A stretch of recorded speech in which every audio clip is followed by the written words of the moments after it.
28 বহাগ সোমবাৰ আমি সকলো গৈছিলোঁ মাহী ঘৰলৈ বুলি। সকলো মানে মই, মা, দেউতা, ভণ্টি আৰু ৰীতাবাই আৰু নিকিও গৈছিলে। তেওঁলোকৰ ঘৰত আকৌ আছিলে ঘৰ লোৱা সকাম। তেওঁলোক যিহেতু শংকৰী সংঘৰ, সেয়েহে তেওঁলোকৰ নীতি নিয়মখিনিও কিছু বেলেগ হয়। ভাবিলোঁ ৰেকৰ্ড কৰি থওঁ। এতিয়া আকৌ অসমত কৃষ্ণচূড়া, ৰাধাচূড়া আৰু আজাৰ ফুলাৰ বতৰ। বাটতেই থকা এই সৰু পুলিটোৱেও মুকচাকৈ চিঞৰি আছিলে। এইফালে মা আকৌ গৈছে মিঠাই আনিবলৈ বুলি।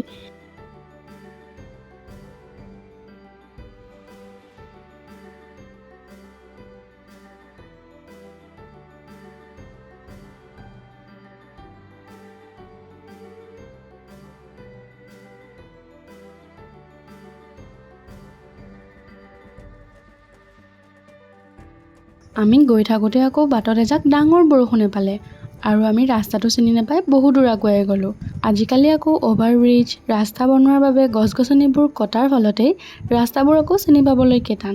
এইফালে আকৌ আমি আহি পালোহি আৰু আহিয়েই তেওঁলোকৰ নামত সেৱা কৰি ল'লোঁ।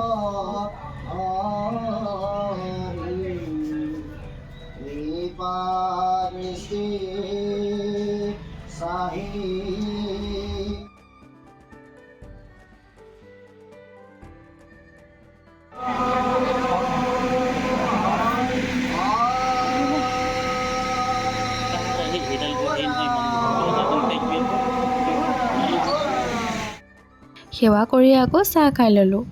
আজি আকৌ নিকিয়ে মোক বহুত বেছি সহায় কৰিছে ভিডিঅ'বোৰ ৰেকৰ্ড কৰাত।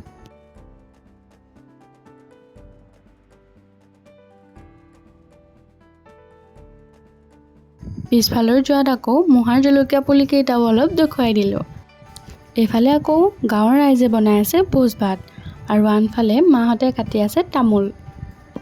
তেওঁলোকৰ ফালে আকৌ বিশেষ একো কাম গৃহস্থই কৰিবলগীয়াই নহয়, বেছিভাগ কাম গাঁৱৰ ৰাইজেই কৰে আৰু গৃহস্থই মাত্ৰ যিসকল লোক সকামলৈ বুলি আহে তেওঁলোকক এখন এখন তামোল হাতে হাতে দিব লাগে।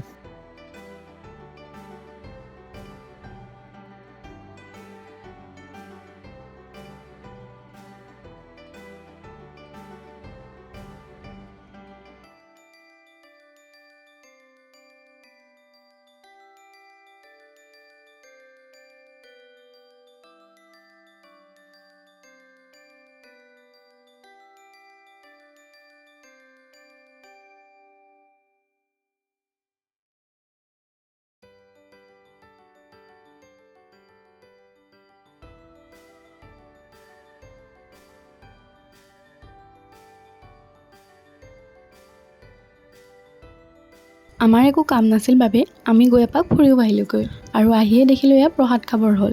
সকলোৰে হাতে হাতে এটা পলিথিন দিছে আৰু এইফালে আকৌ কৌপাতত দিছে প্ৰসাদ।